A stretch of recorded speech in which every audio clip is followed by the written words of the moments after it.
If you have ever struggled with your weight, with your energy, or with your ability to think sharply and quickly, then this training is for you. My goal is to help you become a lean, mean, fat-burning machine with all-day energy. I've seen thousands of people experience breakthroughs in their health with the system I'm gonna teach you in this training.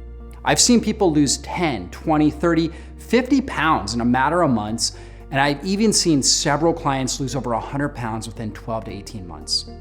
I've watched people with chronic fatigue and memory loss regain their energy, mental clarity, and zest for life again, and I've experienced people who are diagnosed with chronic illnesses like cancer, autoimmune conditions, and dementia see extraordinary healing. The more fat we have in our body, the greater the degree of inflammation we'll experience.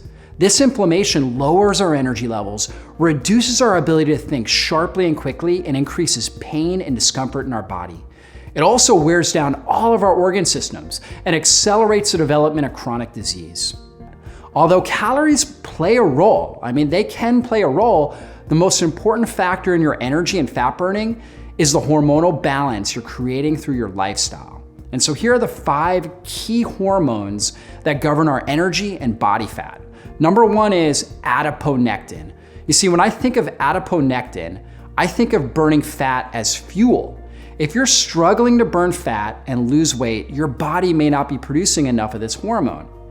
Studies show the higher levels of circulating adiponectin in an individual, the bigger the weight loss potential.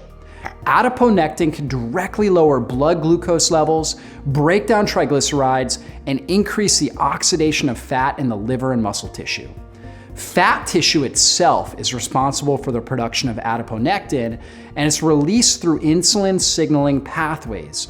When a person consumes a high-calorie diet that is rich in carbs and unhealthy fats, this lowers the body's ability to synthesize and secrete adiponectin due to insulin resistance. The second key hormone is one called ghrelin. And when I think of ghrelin, I think of nurturing the gut-brain connection. You see, ghrelin is primarily produced in our stomach itself. It triggers the emptying of stomach contents, signals hunger in the brain, and increases fat accumulation by slowing down processes that break down stored fat. Ghrelin overproduction activates a series of events that make it harder to eat right and make sensible food choices. In fact, research shows that ghrelin concentration is directly correlated to stomach size. Excess ghrelin production can severely diminish weight loss in overweight and obese individuals who are actively trying to lose weight.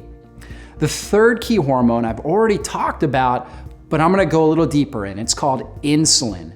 We all know insulin as the diabetes hormone, but do you really know what insulin is and the roles it plays in your body? When I think of insulin, I think of fat storage and inflammation.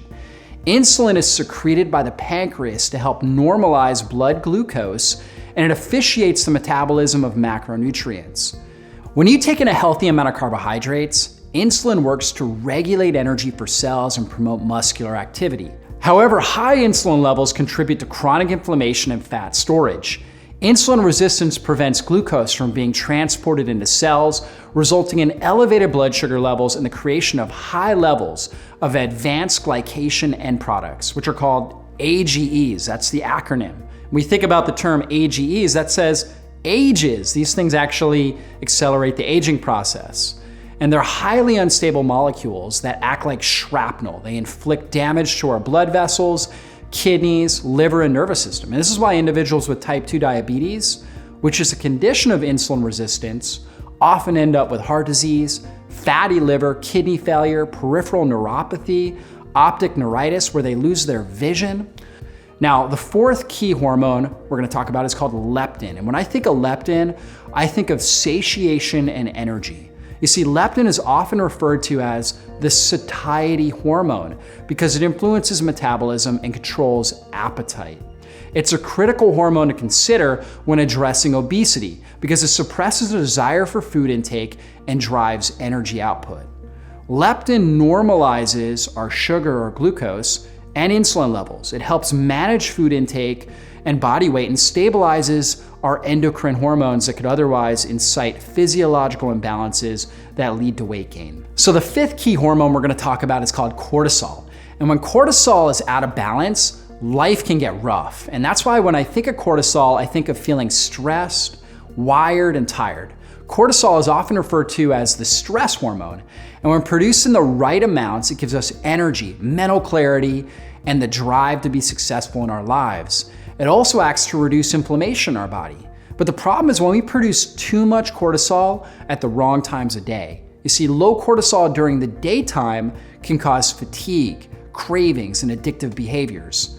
And then if we have high cortisol in the evening, that can cause trouble sleeping, it can cause sugar and carb cravings, and ultimately lead to weight gain. Eating processed carbohydrates and experiencing blood sugar highs and lows is very stressful in our body. And when we're under stress, the adrenal glands secrete cortisol. If we're constantly telling our body that we're in this stressful state, we can overproduce cortisol. And this can create a catabolic state where the body actually breaks down bone and muscle and stores fat. I mean, we're literally eating ourselves. And we also experience higher levels of blood sugar in this state, and that causes a release of insulin. So we end up with this really bad combination of high cortisol and high insulin, and that's a quick recipe to weight gain and chronic inflammation.